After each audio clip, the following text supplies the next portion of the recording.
It still stings even now. Not because it was about football, God, no. It was never about that. It was about being seen, appreciated, remembered. And when the people I loved most, my wife, my best friends, didn't show up for me in the one moment I had earned that recognition, the silence was louder than any insult could have been. For 12 years, my wife and our close-knit group of college friends, including my best friend and his wife, had run a college football pick-em league.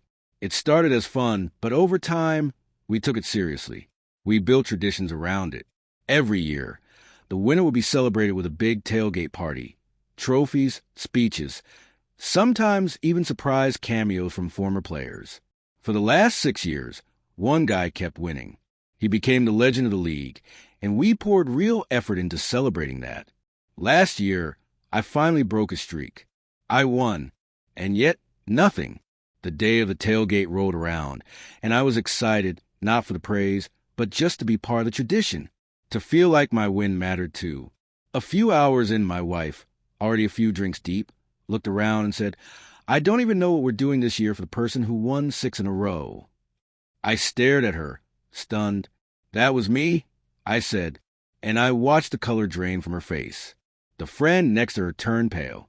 At first they laughed, thinking I was joking.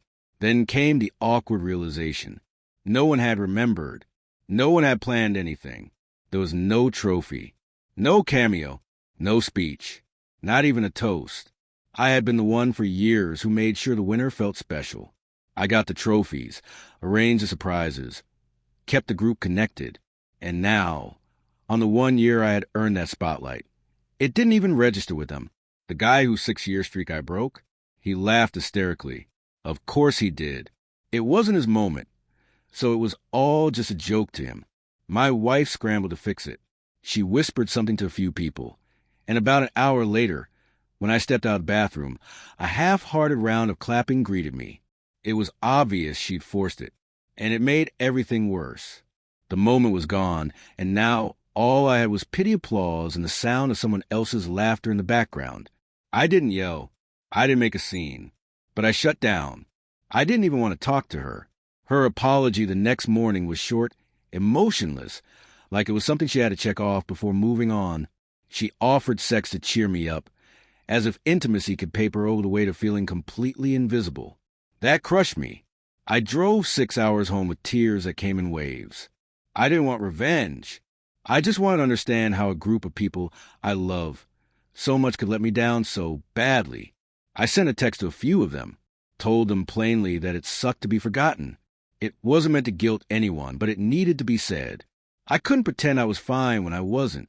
Later that night, one friend, the same one who went pale, sent me an email, a real apology. It was the first time I felt seen since the whole thing happened. My wife, though, she didn't get it. The next morning, she asked to talk. I was barely awake, making breakfast for the kids, and she launched into a speech about perspective, told me, it's not like I cheated on you, that it wasn't that bad. She wanted me to get over it before we had to take the kids trick-or-treating. She wanted a clean resolution, a ribbon on the mess. I couldn't give it to her. She asked how long she was going to be punished for it, and all I could say was, it's not all about you, because it wasn't. It was about me for once, about how I hurt, about being completely overlooked by the people who should have been there for me. She didn't try to understand. She just wanted the tension gone. The truth?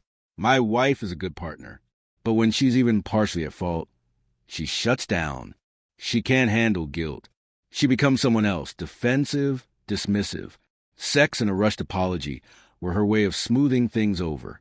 But that wasn't what I needed. Weeks passed. We tried to find a rhythm again. And eventually, life moved forward. But it took time. A long time. About a month after the tailgate. I had a trip planned with some of the same friends. I thought about bringing it up, telling them how deeply I'd been hurt. But I didn't. I didn't want to ruin the trip or sour the years of memories we had together. I don't know if that was the right decision, but I chose peace over confrontation. The next year, I quietly ended the league. I didn't say a word, just didn't set up again. A few people texted, asked if we were still doing it. I didn't respond. My wife knew why. I didn't need the weekly reminders. I didn't want to put that much of myself into something that hadn't given anything back. Then the next tailgate came around. 1 year later. Same group, same vibe. 3 hours in, someone called for attention. They pointed to the TV. A video started to play. It was a cameo. One of my favorite players of all time congratulated me on winning last year's league. A year late, but not forgotten. I felt a lump in my throat, teared up just a little. And then my best friend leaned over, grinning, and said, "Can we please start the league up again?" It wasn't dramatic, just warm, human, honest. The apology had come not through words, but effort. 6 months after that, my dad passed away.